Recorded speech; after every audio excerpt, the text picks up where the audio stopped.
Kabut asap akibat karhutla di Sumatera Selatan mulai menyelimuti kota Palembang. Kondisi ini mengganggu aktivitas warga dan menyebabkan keluhan sesak napas serta mata perih.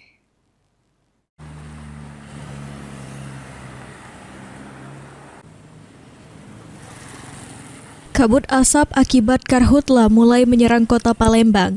Kabut asap yang semakin tebal membuat aktivitas warga menjadi terganggu.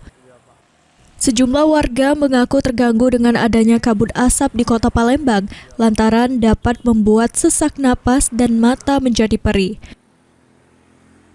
Sangat repot, di perjualan juga repot, kadang kita rasa sakit, makanya bermasker kita ini.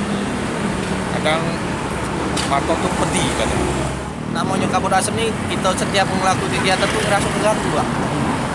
Kegangguan itu tuh ya, antaranya ya sesak napas, terus mata perih, terus itu namanya kabut asap. Ini nafas jadi tidak nyendet-nyendet itu sesak napas aja.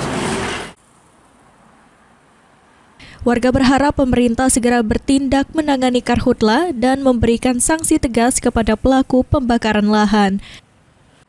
Eki Saputra, PAL TV.